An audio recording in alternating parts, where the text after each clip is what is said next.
Cette ancienne enseignante de lycée a admis avoir agressé sexuellement deux de ses élèves. Elle a plaidé coupable à deux chefs d'agression sexuelle sur d'anciens élèves commis à des années d'intervalle. Alors, examinons de plus près combien de temps elle pourrait passer en prison alors que l'État du New Jersey fait face à une vague de cas d'abus sexuels sur enfants impliquant des enseignants. Nous suivons l'affaire présentée par Law and Crime.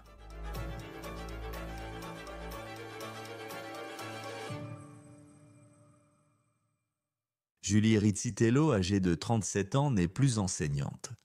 Ancienne enseignante, elle est désormais surnommée criminelle, condamnée après avoir avoué ses actes envers deux ex-élèves dans le New Jersey.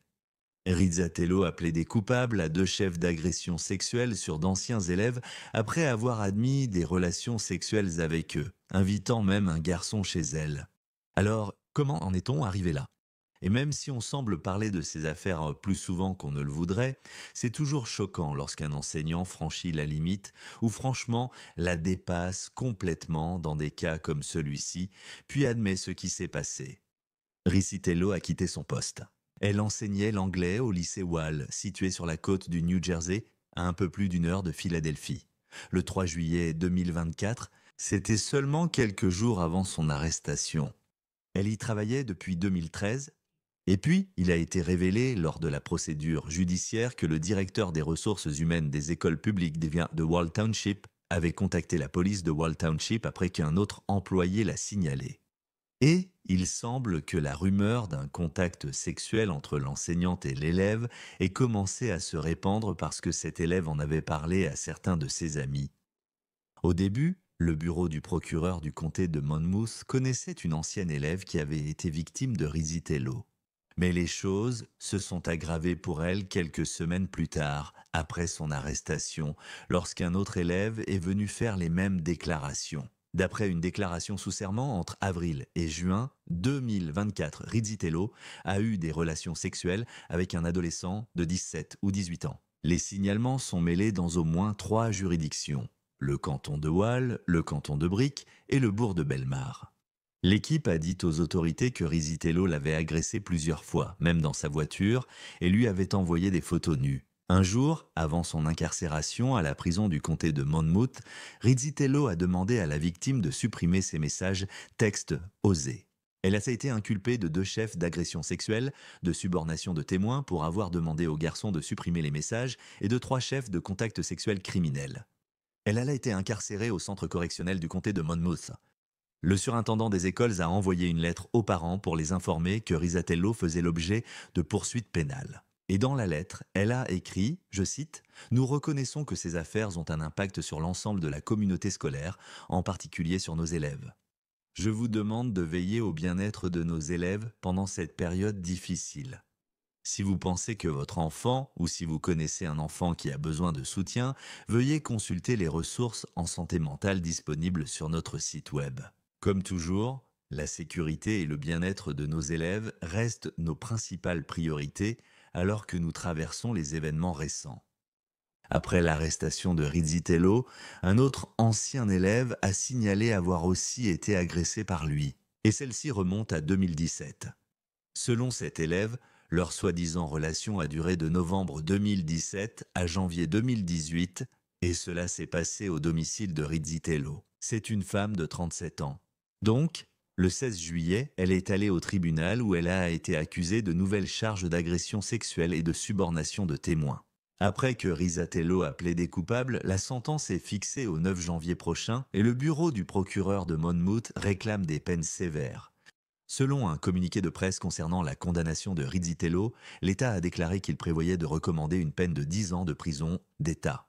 Ils veulent également qu'elle soit inscrite au registre des délinquants sexuels, qu'elle soit soumise à une surveillance conditionnelle à vie et qu'elle perde définitivement tout droit d'occuper une fonction publique.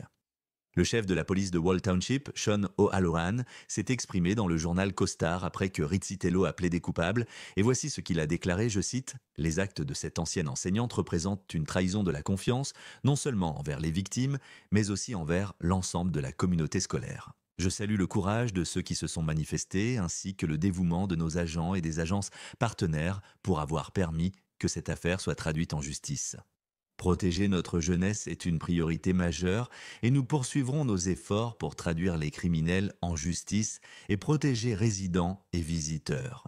Risatello connaîtra désormais son sort le 9 janvier prochain. Ce n'est pas le seul cas observé récemment dans le New Jersey où une enseignante aurait visé ses élèves dans une affaire très médiatisée. En fait, ce n'est pas le seul cas en cours dans le comté de Monmouth. Un grand jury du comté de Monmouth a inculpé Allison Havman Nidrak, enseignante en éducation spécialisée et mère de 2 enfants, de cette chef d'accusation en mars. Elle est accusée d'agression sexuelle aggravée au premier et deuxième degré de 2 chefs de mise en danger d'enfants, de fabrication et de possession de pornographie enfantine, ainsi que de fautes professionnelles. Il y avait également une circonstance aggravante lors de la condamnation parce que Aveman Nidrak était employée de l'école lorsqu'elle aurait commis ces crimes. Selon les procureurs, Aveman Nidrak, enseignante à l'école intermédiaire de Freehold, aurait eu des relations sexuelles qu'elle avait avec un élève de 8e année dont elle était apparemment obsédée. Elle est accusée d'avoir filmé les actes sexuels ainsi que d'avoir envoyé des milliers et des milliers de messages aux garçons. Une vidéo de caméra corporelle montre son arrestation en juin 2024. Bonsoir. Oui, Détective Hernandez, police de Rio Borough. Allison est-elle là? oui. Puis-je lui parler, s'il vous plaît?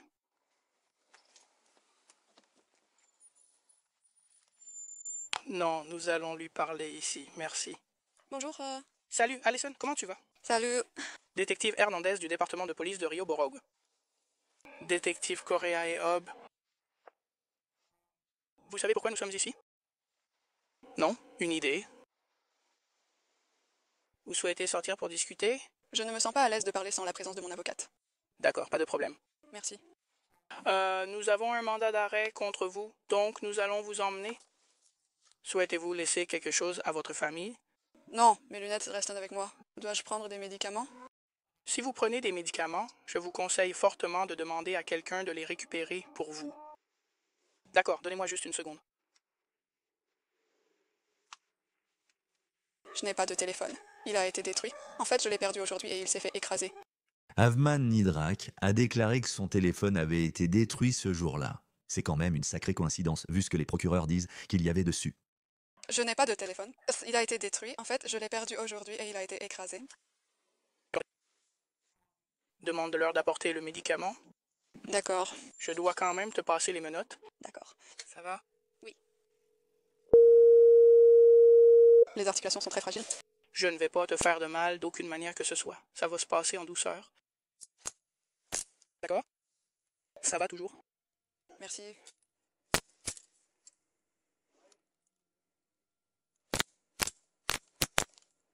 D'accord. D'accord.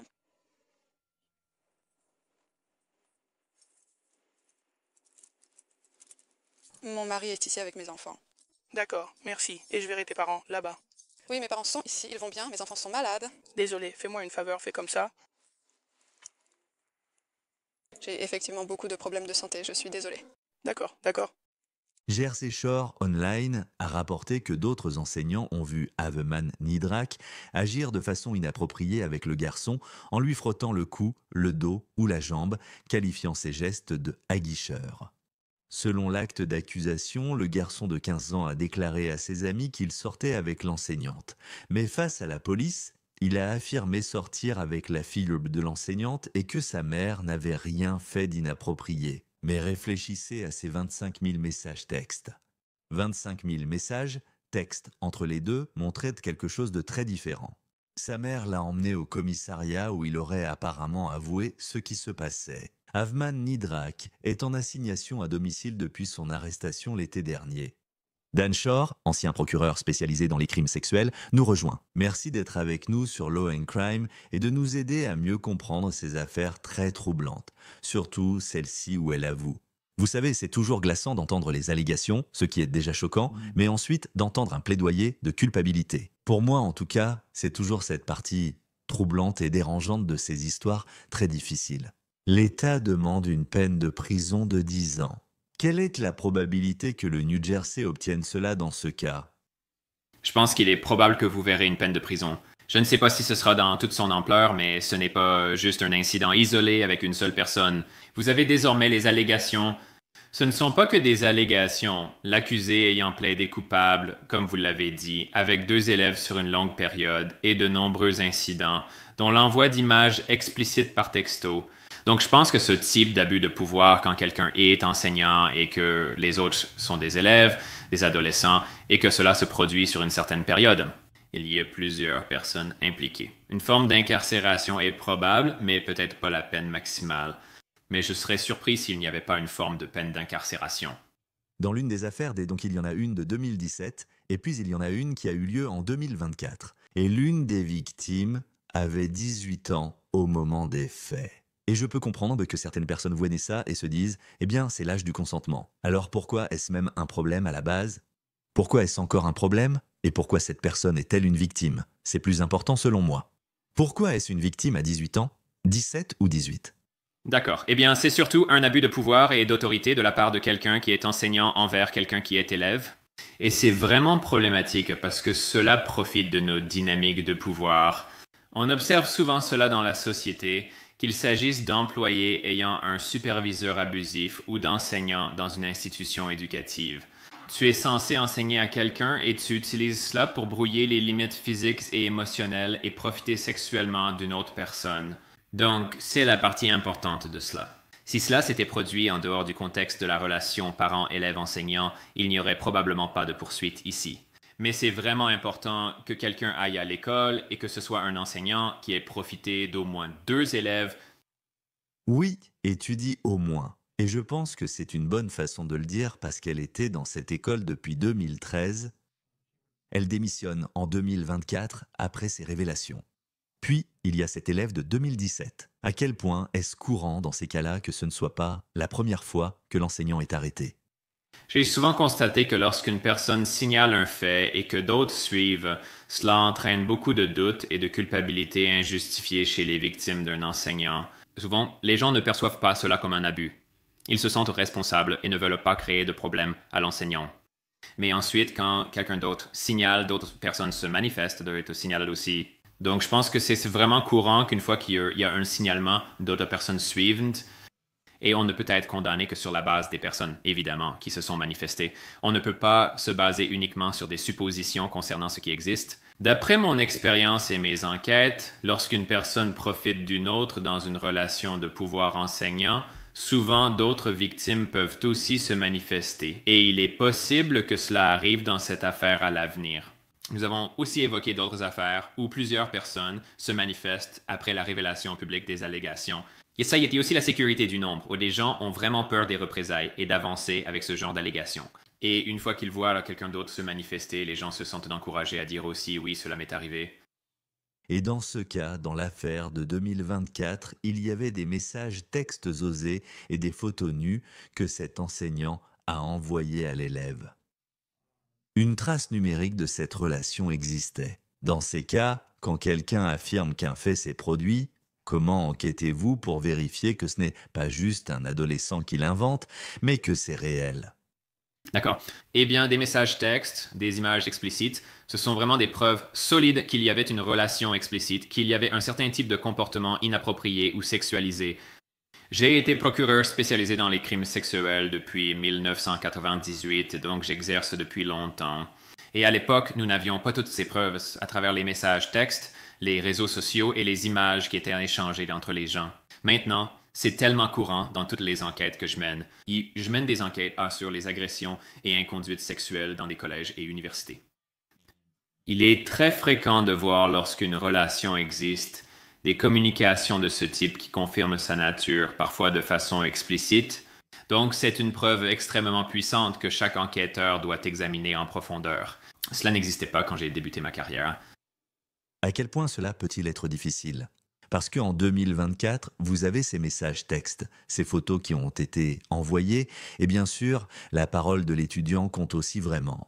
Puis, quelqu'un de 2017 apparaît. Là, je réalise que presque 10 ans se sont écoulés. Vous savez, on ne pense pas que 2017 soit si loin, mais ça l'est. Et comment enquêter sur cette affaire afin de raconter l'histoire de cette personne à une époque où il n'y avait sans doute pas de messages et textes et qu'ils n'en ont peut-être pas non plus aujourd'hui pour le prouver? C'est vrai. Les gens ne gardent pas souvent leurs messages textes datant d'il y a presque 10 ans.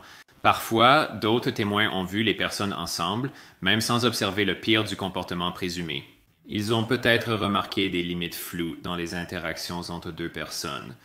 De plus, parfois, plusieurs personnes qui accusent la même personne d'inconduite donnent des détails similaires sur la nature de l'inconduite qu'elles allèguent. Sauf si elles ont élaboré leurs histoires ensemble, ce qui est peu probable avec 10 ans d'écart, cela peut être très significatif. J'ai vu cela dans de nombreux cas où les gens disent que la personne qui abusait de son pouvoir disait ou faisait des choses similaires. Ce sont des moyens de corroborer cela. Une autre méthode consiste à interroger la personne arrêtée si elle accepte de parler avec les forces de l'ordre.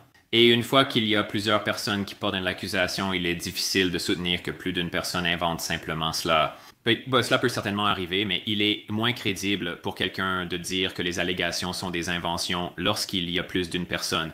Elles sont séparées de plusieurs années, mais que, selon les dossiers publics, ne se connaissaient pas. Tout cela représente des preuves solides pour l'accusation. Donc, elle accepte ou plaide coupable, et malgré tout, l'État veut maintenir une peine assez lourde dans cette affaire. Quel est le processus pour amener quelqu'un à plaider coupable à ces accusations, plutôt que de dire « Très bien, allons simplement au procès ». D'accord. Eh bien, la principale raison pour laquelle quelqu'un plaide coupable, c'est parce qu'il pense qu'il va être condamné et qu'il veut une peine moins lourde. Les peines les plus sévères surviennent presque toujours après une condamnation à l'issue d'un procès.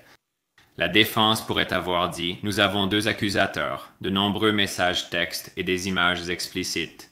Il n'y aura probablement pas d'acquittement ici. » Donc, la meilleure stratégie pour la défense est de plaider coupable, d'éviter un procès, d'éviter que les victimes aient à témoigner devant le tribunal et de leur faire revivre un possible traumatisme. Souvent, les juges des récompenses demandent cela en disant aux accusés qu'ils ont pris leurs responsabilités et évité ce processus.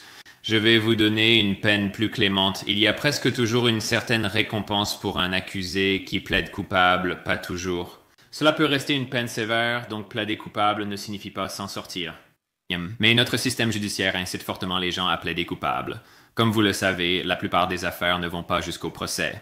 Les affaires allant jusqu'au procès attirent le plus l'attention car nous les voyons et suivons au tribunal. Mais la plupart des affaires dans le système de justice pénale sont résolues par des accords de plaidoyer comme celui-ci. Je me demande aussi cela car témoigner à la barre dans toute affaire est éprouvant pour les nerfs.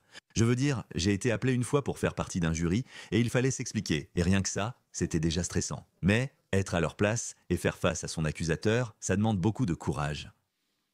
Parfois, je me demande si certains accords de plaidoyer, étant donné qu'on comprend que personne ne veuille témoigner et revivre un traumatisme, ne deviennent pas un avantage pour la défense qui peut s'en servir comme arme, sachant que ce témoignage serait très difficile pour la personne.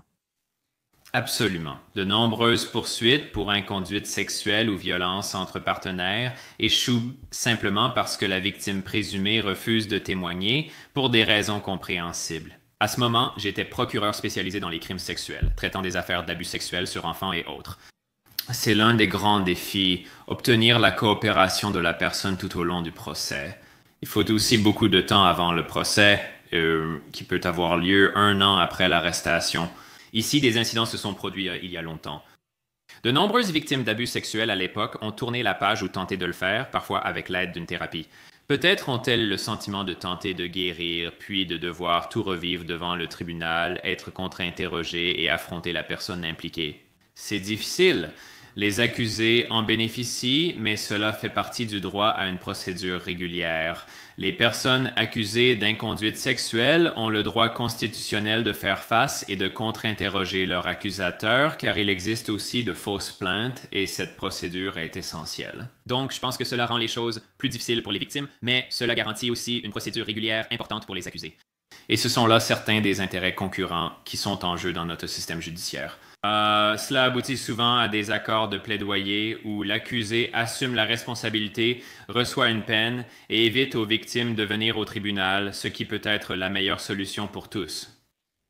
Quand un juge doit décider en janvier de la peine à infliger, il arrive que sa décision soit très controversée. Les gens lisent alors le titre et se demandent pourquoi certains reçoivent si peu, voire pas de temps de prison. Quels sont les éléments que le juge prend en compte dans ces cas-là? Parce que je ne crois pas qu'elle avait un casier judiciaire avant cela. De toute évidence, il y a 2 affaires dans lesquelles elle est impliquée. auquel elle plaide coupable, mais qu'est-ce que le juge va prendre en compte qui pourrait presque jouer en sa faveur pour qu'elle n'ait pas les 10 ans que l'État veut lui donner dans cette affaire? Oui, notamment les facteurs évoqués. Absence de casier judiciaire, rôle de la personne dans la société en dehors de cette faute. Et ce qu'il montre qu'ils sont utiles à la société. Sont-ils généralement connus pour respecter la loi? C'est important. Un autre facteur majeur est les déclarations d'impact des victimes. Même sans témoigner, les victimes peuvent soumettre une déclaration avant la condamnation pour donner leur avis. Cela peut se faire par écrit ou à l'audience. Parfois, des victimes comme celle-ci réclament la peine maximale car elles ont été traumatisées. Je précise que c'est personne qui disent cela m'a fait extrêmement mal, mais je suis passé à autre chose, que je veux donner à l'autre personne une chance de tourner la page. Donc, je ne demande pas la peine maximale. J'ai vu des personnes qui sont victimes de crimes vraiment odieux demander de la clémence pour l'accusé parce qu'à ce stade de leur vie, elles estiment avoir atteint un certain niveau de pardon envers lui. D'autres réclament la peine maximale. Ce sont deux réactions compréhensibles, mais les juges y accordent de l'importance sans que ce soit décisif. Les juges tiennent souvent compte du souhait des victimes dans ce type d'affaires. Si une victime accepte une peine plus légère, un juge la suit souvent. Mais, comme je l'ai dit auparavant, le simple fait que l'accusé ait plaidé coupable signifie généralement qu'il va bénéficier de cet aveu, ce qui se traduit par une peine moins lourde que s'il était allé au procès et que tous les témoignages avaient eu lieu. En général, il y a une raison pour laquelle les gens plaident coupable au lieu d'aller au procès, et c'est généralement parce qu'ils obtiennent une peine réduite. Ce qui m'a marqué, c'est que la responsable ressources humaines du district a été informée car la victime en avait parlé à des amis et la nouvelle avait commencé à circuler dans l'école. Et nous avons parlé de cas où il semble que le district scolaire aurait pu faire plus. Il semble que dans ce cas, la personne des ressources humaines en entend parler, va directement voir la police et ensuite on voit... Il semble que c'est ce qui devrait se passer dans ces situations. Même si cela ressemble à une simple rumeur qui circule dans l'école, c'est ainsi que l'on voudrait que les membres du district scolaire réagissent dans un cas que personne ne souhaite voir arriver. Exactement. Et c'est un aspect très important lorsque les écoles examinent ce genre de cas. Quelle a été la réaction? C'est positif si un directeur des ressources humaines le signale aussitôt et contacte les forces de l'ordre. Des cas tragiques montrent que des comportements inappropriés ont persisté des années dans des écoles car ils n'ont pas été signalés aux autorités compétentes. Et c'est un problème majeur. Donc, je pense qu'il y a aujourd'hui plus de sensibilisation dans la société et que les organisations proposent davantage de formation sur le fait que si vous apprenez quelque chose de ce genre, vous devez le signaler immédiatement. C'est très bien qu'ils le fassent, mais il y a des conséquences tragiques, car ceux qui s'arrêtent plus tôt n'ont rien dit, par peur de représailles ou faute de savoir à qui parler. Et c'est un problème. Dans votre carrière, lorsque vous êtes face à quelqu'un, peut-être dans une salle, à discuter d'un accord de plaidoyer avec leur avocat ou juste après leur arrestation. À un moment donné, vous parliez à un enseignant qui a fait cela. Et il y a tellement de cas où cela arrive. Et cela n'a jamais de sens. Il n'y aura jamais de raison qui justifierait que cela puisse arriver. Mais que disent-ils généralement sur la façon dont ils en arrivent à ce point où ils ont franchi une limite que personne ne devrait jamais franchir? Vous savez, malheureusement, j'ai souvent vu des accusés rejeter la faute sur la victime en disant que la victime était la personne ayant initié l'activité sexuelle n'est pas excusée si l'un est élève et l'autre enseignante, ou en cas de mineur dans d'autres situations de viol statutaire. Mais j'ai vu beaucoup de reproches faits à la victime, non seulement en disant que c'est de leur faute, mais aussi en présentant cela comme un facteur atténuant, en disant que c'est moins grave parce que la personne n'a pas été forcée de participer à l'activité sexuelle. Ils étaient prêts à agir. Ce ne sont pas forcément des défenses légales, mais certains invoquent cet argument pour obtenir une peine moindre ou minimiser la gravité du crime. Et une grande partie de cela, c'est aussi un avocat de la défense qui cherche à obtenir la meilleure peine possible pour son client. Donc c'est l'un des arguments que j'ai vu très souvent. Je sais que je t'ai déjà posé cette question dans le passé, mais tu sais, il y a tellement de cas où cela se produit simplement. Et est-ce que cela arrive plus souvent? Ou est-ce parce que, tu sais, on en parle plus dans les médias, on en est plus conscient? Et tu vois les gens, tu sais, je pense aussi aux messages textes qui te permettent d'en apprendre un peu plus sur ces choses-là qu'avant. Est-ce qu'il y a un problème actuel d'enseignants dépassant les limites avec les élèves dans ce pays? C'est un problème, mais je ne crois pas que cela arrive plus qu'avant. Je fais ce métier depuis longtemps. Je pense que ce qui a vraiment changé, c'est que les gens sont plus encouragés à signaler ces faits grâce au mouvement MeToo et à d'autres évolutions culturelles. car ils voient d'autres personnes le faire et se disent « moi aussi, je peux signaler ça ». Il y a des années, je pense que beaucoup de gens ressentaient simplement de la honte d'avoir été impliqués dans une telle situation et ne voulaient en parler à personne. Aujourd'hui, grâce aux réseaux sociaux et à d'autres moyens électroniques, il est plus simple de signaler des choses, ce qui n'était pas possible auparavant. Vous disposez de plus de ressources pour la couverture médiatique de ce genre d'affaires, comme Law and Crime, où vous traitez toutes ces histoires importantes qui n'existaient pas il y a plusieurs années. Il existe aujourd'hui plus de moyens pour signaler ces faits et les faire connaître, mais je ne pense pas qu'ils arrivent plus fréquemment. C'est un problème grave, mais malheureusement, cela existe depuis l'histoire de l'humanité. Des personnes en position de pouvoir abusent sexuellement de celles qui sont sous leur autorité. Et la société évolue pour essayer d'arrêter cela. Oui, et j'espère que de plus en plus de ces cas, vous savez, n'auront pas lieu, mais que les gens feront ce qu'il faut lorsqu'ils en entendent parler et le signaleront à la police. Dan, c'est toujours un plaisir de t'accueillir sur Law and Crime. Je sais que tu as publié un livre et écrit sur ta carrière. C'est vraiment important, je pense, quand on parle de ces affaires. Qu'est-ce que les gens peuvent attendre de ton nouveau livre qui, je le sais, est déjà disponible? Bien sûr, mon nouveau roman, il est là. Il s'appelle Open Bar. En fait, il reflète beaucoup de ce dont nous venons de parler aujourd'hui. Un scandale très médiatisé de mauvaise conduite sexuelle éclate dans une école après que la directrice des ressources humaines signale des allégations. Et il traite des tractations en coulisses, à la fois des considérations politiques et des jeux de pouvoir internes à l'école que les gens ne voient souvent pas dans ce genre d'affaires. Les gens peuvent consulter cela ou me trouver sur Substack où j'écris sur ces sujets. L'ancien procureur spécialisé dans les crimes sexuels, Dan Shore, c'est toujours un plaisir de vous avoir sur Law and Crime. Merci d'être avec nous. Merci pour l'invitation, ce fut un plaisir d'échanger. C'est tout pour On the Case présenté par Law and Crime. Abonnez-vous sur YouTube et Spotify. Je suis Chris Stewart, à la prochaine.